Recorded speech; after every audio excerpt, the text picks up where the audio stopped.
in my head again. You had your heart set on me, but these feels, they come and go, and they come so easily.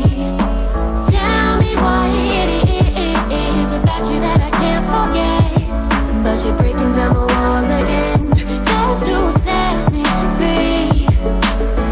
Why do I, baby, why do I love the way you always leave me?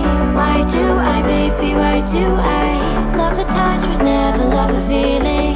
Why do I, baby, why do I love the way you always leave me?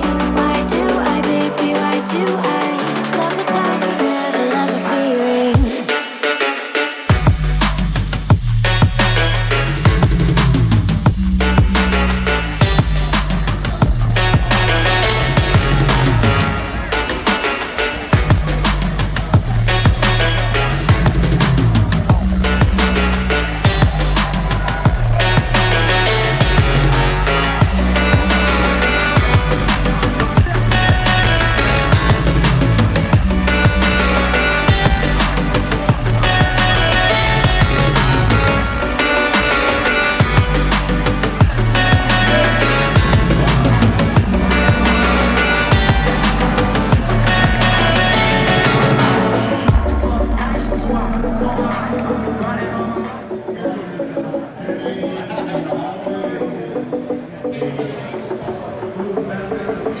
Staying up when I go out, you gotta know I'm all yours. But when I say what's that about, you start slurring your words. Tell me why you have to seem so distant when I'm holding you. Your fingertips are drifting away, and I fucking love how it hurts. Why do I, baby, why do I love the way you always leave me? Why do I, baby, why do I love the touch but never love the feeling? Why do I, baby, why do I love the way you always leave me? Why do I, baby, why do I love the touch but never love the feeling? Why do I, baby, why do I baby, why do why do I, baby, why do I love the touch but never love the feeling?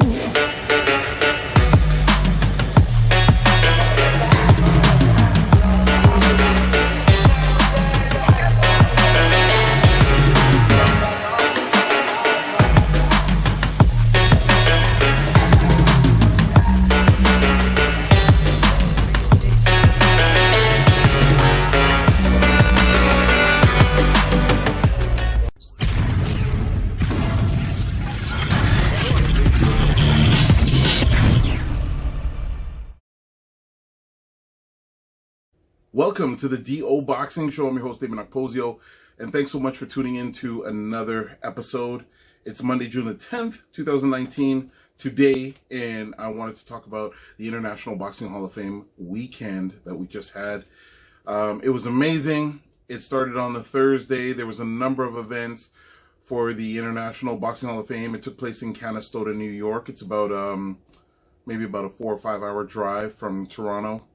And it was a great opportunity for me personally to catch up with people in the fight industries, fighters, managers, promoters, and, an opportunity to shake hands and talk to a lot of the people that I grew up watching on television. One of the things that makes the weekend such a special event for me as well is I get to meet some friends from the US and other places, and we kind of all converge on one spot and share stories about the fight game. And when you're hanging out with guys that are really knowledgeable about boxing, it makes it so much fun because there's fighters and legends and, people that you've seen growing up on television all over the place if you're really into boxing and studying the sport. And it's a place where opportunities can be made too. If you're a professional fighter and you want to get deals, like there's guys that, used to work for Ring Magazine, executives with Everlast, boxing equipment, you name it, like those people are there. And, it's just a great experience if you're a fight fan to go and check it out.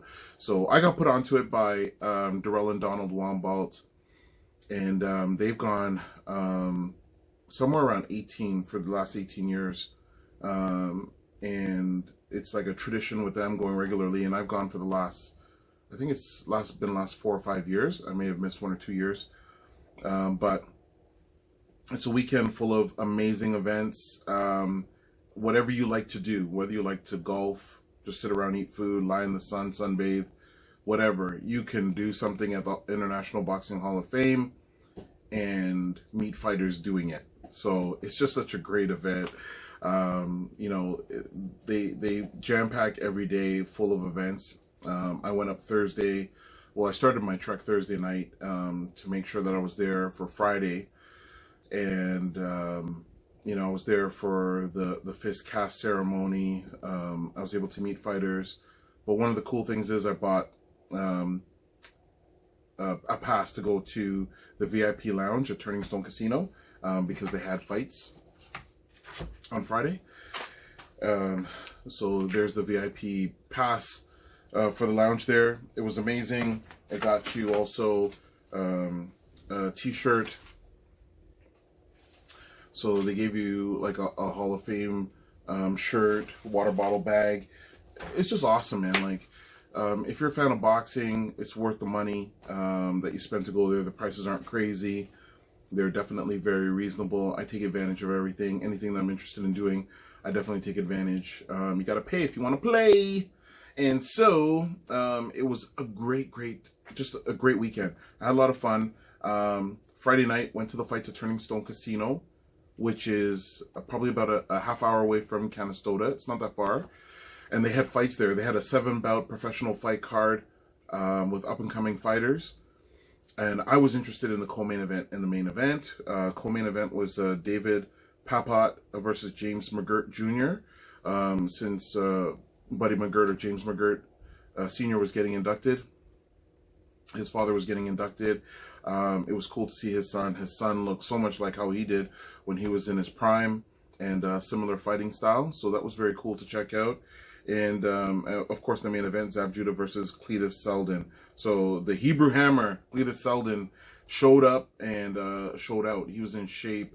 He landed a lot of punches. He just put so much pressure on Zab Judah, and Zab wasn't able to do what he normally does, which is pick his spots and with slick movement and punch and counter punch effectively. And you know, Cletus Seldin neutralized that.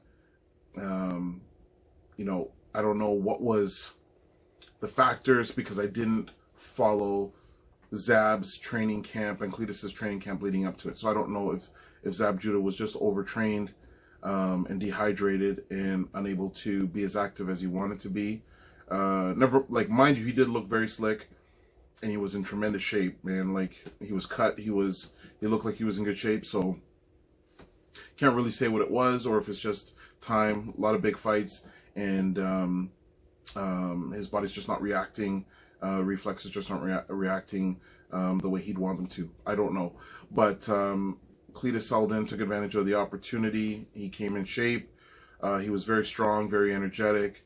I think Cletus Seldin is around 30 years old. Zab Judah is 40, 41. And there was just it was just a tremendous amount of pressure from Cletus Seldin.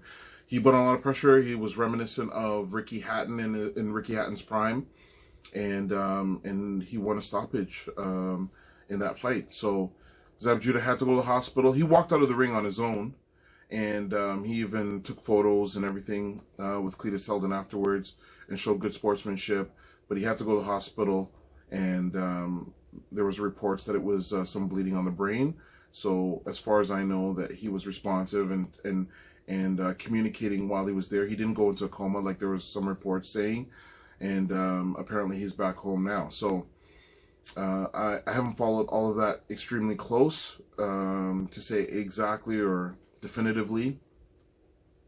I'm just giving you some cliff notes on the information that I've heard and read since that time. So that was potentially Zab Judah's last fight. Well, it is Zab Judah's last fight, I would imagine. I don't think he's going to be stepping back into the ring again. So it was great to be there in that historic moment because Zab is a great fighter. And in my opinion, I think he's a future Hall of Famer at the International Boxing Hall of Fame. After the fights in the morning the next day, on Saturday, they had what they call a card show. I call it a trade show. They call it a card show at the International Boxing Hall of Fame. It's held at the local high school there. And it's just vendor upon vendor upon vendor selling amazing fight equipment. So anything you're interested in, from magazines, clothing, programs, posters, you name it, clothing, books that have been written. It was just tremendous. You saw it in the lead up video that I used for this episode. It was really, really cool. And also they bring the fighters throughout the day to their card show as well. So they do autograph signings and they do talks and stuff like that. So if you missed them in one place, you can definitely get them in another. It's just really well organized. So shout out to the International Boxing Hall of Fame, Ed Brophy, who puts everything together. They put on a great event. I really enjoyed it. Had a great time. Didn't stay for all the festivities because on Saturday, right after the card show, me and a couple of guys headed up to New York City to go see Triple G fight Steve Rolls. So that was also a very exciting time. Great atmosphere. New York City is just busy and everybody's on top of everybody. And, many thanks to Donald Wombo for getting us a hotel, basically just a couple blocks from Madison Square Gardens. So we were right downtown and it was great. It was a great hotel, first of all. I think we stayed at the Hyatt. But the venue of Madison Square Garden is just historic. It was a great fight card that was put on. There's no bad seat in that entire venue. The overhead screens or monitors or whatever you want to call it in the middle of the floor is like amazing quality. So it was a great experience. And the one thing about New York City, if you're promoting in New York City and you don't have your game tight, all the hustlers in New York City will pick up the slack because you couldn't get an item with both Steve Rolls and Gennady Golovkin together on clothing, but there was guys outside Madison Square Garden selling these shirts, man, and I picked up a couple. You can see one hanging behind me there, and they were just very cool. And so basically it's just an image of the poster, the fight poster. And it was just very cool to be able to get those shirts. And I picked up a couple, so I may either use one as a prize on a future episode of the DO Boxing Show or have it for sale at our trade show next year, which is going to be May 30th, 2020. Very, very cool event. Run extremely well. Programs, picked up a couple of these too. Again, they'll be available either to win on the DO Boxing Show, future episode, or for sale at the Ontario Boxing Hall of Fame boxing trade show that we have every year. Next one's going to be May 30th, 2020. But yeah, we went to go watch the fights there. And the fight of the night, I'd have to say it goes to a prospect named Brian Ceballo, Ceballo. He was 8-0. He was fighting a guy that was 14-0 from Brooklyn as well. And the guy was relentless, strong, kept coming at him. And Brian Ceballo was just like slick, punched hard, great chin. And he advanced to 9-0. And he's definitely going to be somebody to check out in the future. I'm definitely going to be following his career. He's from New York as well. Great fighter. Like, this kid was very impressive. In the main event, we had Triple G fighting Steve Rolls. Steve Rolls, of course, from Ontario. One of the main reasons I went down, support him. And it was a great fight. Like, man, there was a lot of electricity in the arena. By the time the main event came, it was packed. It was a packed house. And, Steve Rolls showed why he was 19-0 early on in that fight. The first round, both guys felt each other out. Second round, Steve Rolls won the round.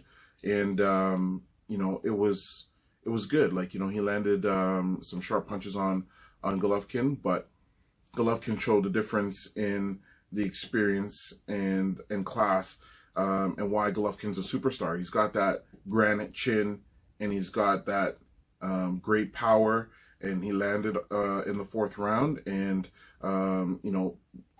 stopped Rolls and won by knockout in the 4th round.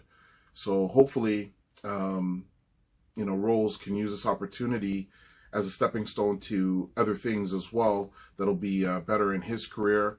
He's known now. There was posters and billboards with his face all over New York City, and hopefully his team can capitalize on that. This is one of the things where I always say, document what you do, because you never know when that opportunity is going to come, and you want to already be prepared.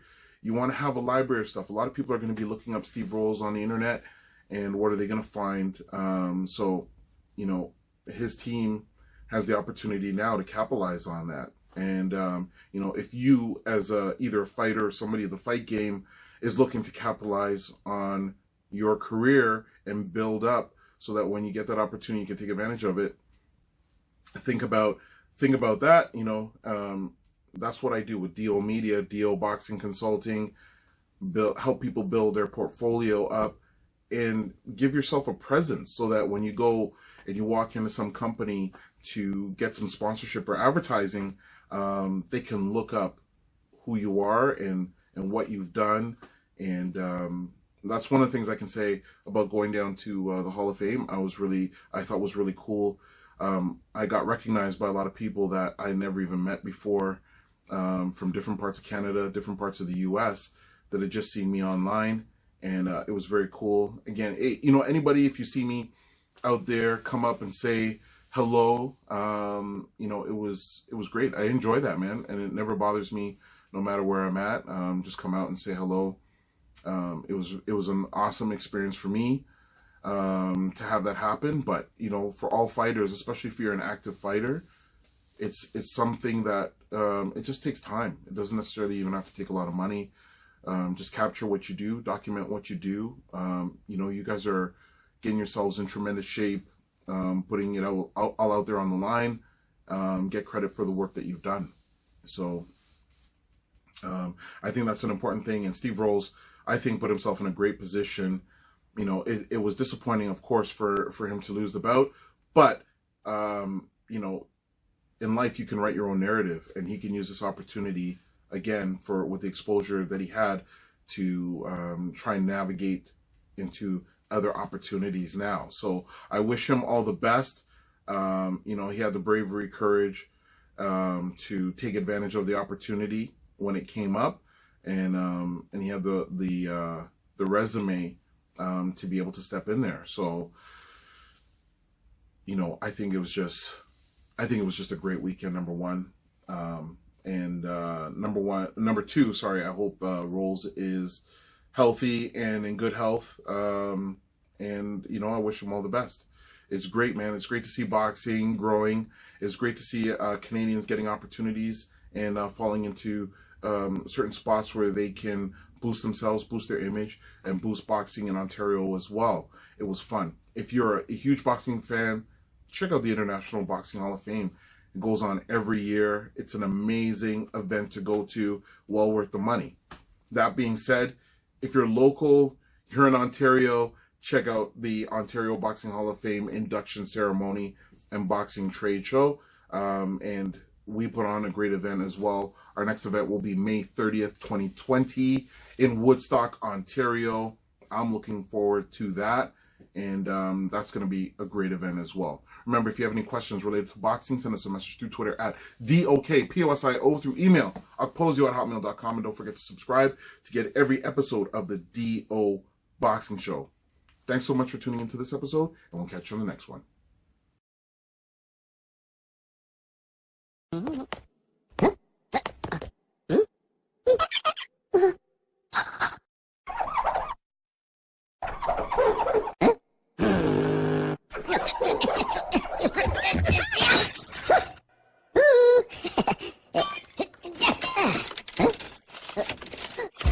Huh?